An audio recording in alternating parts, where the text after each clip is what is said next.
Esta reunião insere-se dentro de um conjunto de reuniões que eu estou a realizar no país com autarcas do Partido Social Democrata, com as estruturas político-partidárias do partido, no sentido de auscultar a opinião dessas estruturas sobre matérias que as preocupam a nível local e regional e também poder dar voz em termos de intervenção política, quer seja através do grupo parlamentar, quer seja através das nossas estruturas políticas, a essas mesmas preocupações e procurar encontrar o enquadramento para que muitas dessas questões se possam resolver no futuro. Por outro lado, permite também recolher a opinião destes agentes políticos, são agentes políticos próximos das populações, sobre as preocupações mais genéricas a nível de política nacional e transversais sobre temas que para nós são temas essenciais. A questão do desemprego, que apesar de estar a baixar, é um flagelo gravíssimo no nosso país. Nós temos necessidade de perceber em pormenor quais são os fenómenos que se revelam de forma inovadora relativamente ao desemprego. A taxa de desemprego tem diminuído, a taxa de emprego tem crescido, a economia está a crescer, existem sinais positivos no terreno, mas também existem outros sinais que são preocupantes e que nós temos de estar atentos e recolher informação precisa para podermos atuar politicamente sobre estas mesmas questões. Foi isso que aqui ouvi, particularmente dos senhores presidentes de Câmara, que me trouxeram uma referenciação muito concreta desses problemas no terreno. Simultaneamente, ouvi com satisfação o facto de terem encontrado no plano estratégico dos transportes que o Governo lançou a resolução de dois problemas essenciais para a região: a construção do IC35 entre Penafiel e Alpendurada, que é uma matéria fundamental. Como sabem, o granito em Alpendurada é uma atividade industrial muito importante, uma atividade económica muito importante, exportadora, geradora de enorme riqueza para o país e está estrangulada por falta de acessibilidades. A Estrada Nacional 14 interessa transversalmente ao Concelho da Trofa, ao Concelho de Famalicão e ao Concelho da Maia e serve uma das zonas mais densamente povoadas em termos empresariais e uma das zonas que mais contribui para a exportação, para as exportações em Portugal. E há notícias em relação à 14? Como sabem, consta neste momento do plano estratégico dos transportes, tem um cronograma associado e, portanto, julgo que essa circunstância é motivadora de confiança no futuro. Dois temas que são dois temas estratégicos para a região. Houve também algumas preocupações que se prendem com a concessão dos transportes. Houve uma nota de satisfação por sabermos que o Governo está a imprimir uma enorme dinâmica relativamente ao tema da concessão dos transportes para melhorar a qualidade da oferta às populações desta região. O metro do Porto, os STCP, mas toda a rede de transportes públicos contratualizados com várias entidades são fundamentais para o bem-estar da população desta região e, portanto, é um tema que toca diretamente o interesse das pessoas e que suscita o maior interesse dos autarcas. Por outro lado, houve a oportunidade de conversarmos sobre um programa que é um programa relevante e que visa aumentar a qualidade de serviço prestado às populações, que é o programa Aproximar.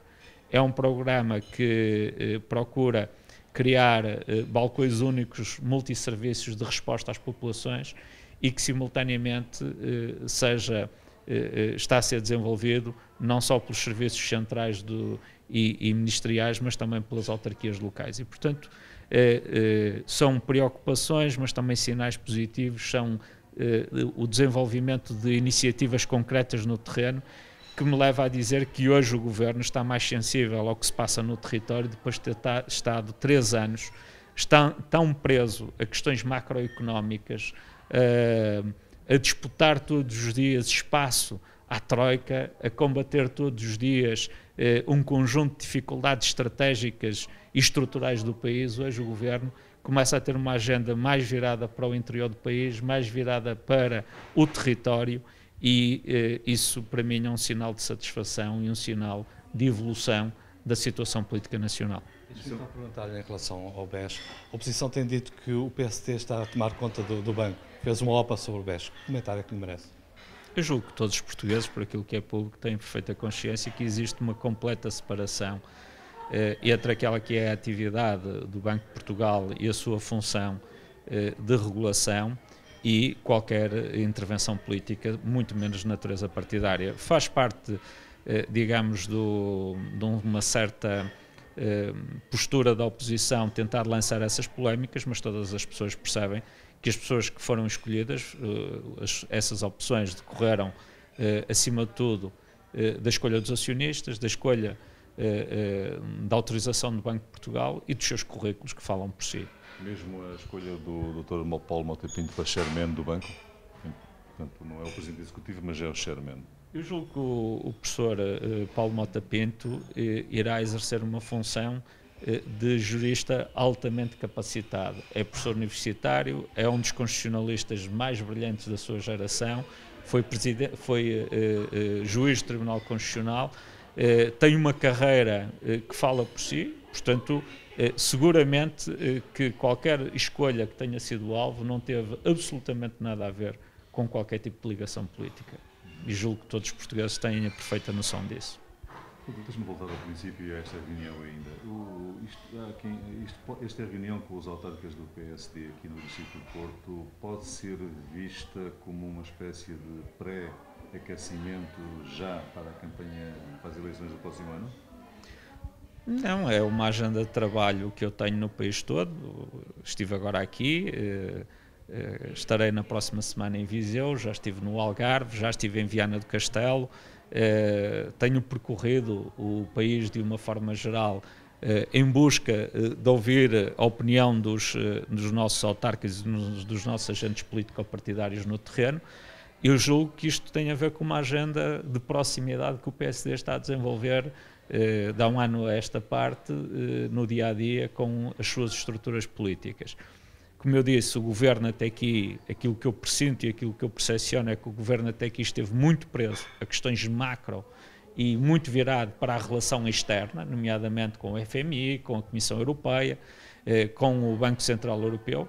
Continua a subsistir matérias a tratar nesse âmbito, mas neste momento há uma concentração política do Governo nas matérias de território, o novo quadro comunitário de apoio, o programa Aproximar, todas as questões que se prendem com a valorização das economias locais e as suas apetências para o desenvolvimento regional.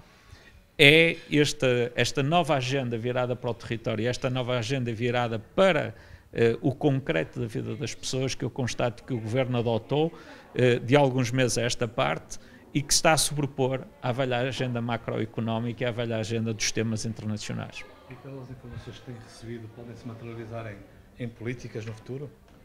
Eu espero bem que sim. Nós somos um partido que, do seu ponto de vista político, é ativo, desde logo através do nosso grupo parlamentar, através dos nossos deputados no Parlamento Europeu. Algumas das matérias que foram aqui tratadas também têm naturalmente ligação com matérias de política europeia, mas também na nossa relação política com o Governo. Nós, enquanto agentes político-partidários, transmitiremos ao Governo, nos fóruns próprios, as nossas opiniões, as nossas preocupações. Nós não nos confundimos com o Governo, temos uma voz própria e essa voz é uma voz que acompanha as preocupações dos portugueses, defende o Governo quando é necessário defender, quando é justo defender, e temos-lo feito, porque infelizmente temos uma oposição que não tem tido uma atitude construtiva, centra-se exclusivamente numa atitude negativista e destrutiva, não apresenta propostas, não apresenta soluções, infelizmente posiciona-se sempre numa lógica demagógica e destrutiva e, portanto, o PSD tem procurado ser uma voz construtiva e uma voz animadora de soluções para os problemas das pessoas. Muito obrigado.